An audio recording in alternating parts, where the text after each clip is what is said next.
అనకాపల్లి జిల్లా Chodavaram Govada sugar factory వద్ద AP రైతు సంఘం ఆధ్వర్యంలో రైతులు కార్మికులు బకాయిల చెల్లింపులు కోరుతూ క్రషింగ్పై నిరసన దీక్షలు 6వ రోజు కళ్లకు గంతులు కట్టుకుని నిరసన తెలిపారు.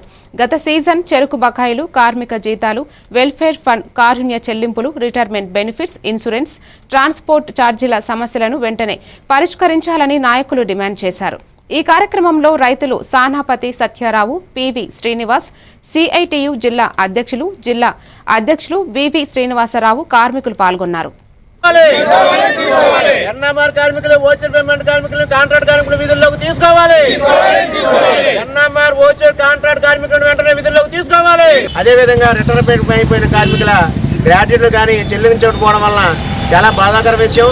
అదేవిధంగా ఆలాప్చడం షుగర్ ఫ్యాక్టరీ సీజను 2025-26 సీజను తిప్పకపోవడం వల్ల ఇక్కడ ప్రత్యక్షంగా కానీ పరోక్షంగా కానీ లక్షల మంది దీని మీద ఆధారపడి ఈరోజు ఉపాధిని కోల్పోవడం జరిగింది. కావున ఎప్పటికైనా గౌరవ పెద్దలు పేపర్స్ ఏంటంటే రాబోయే రోజుల్లో ఈ రోజుకి 7వ రోజు కళ్ళ గంతకడి కార్యక్రమం చేయడం జరుగుతుంది.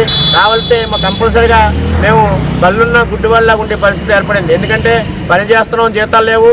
చెరుకు పేమెంట్ చెరుకు చెరువులకు కానీ డైలీ వేజ్ కార్మికులు కానీ ఓచర్ పేమెంట్ కానీ ఉపాధి పూర్తిగా పోయింది. కాబట్టి వాళ్ళకు ఉపాధిని ఇప్పిస్తూ చెరుకు రైతులకు కార్మికులకు రావాల్సిన బకాయిల్ని సంక్రాంతి పండుగ లోపున ఇప్పించి విధంగా చేస్తారని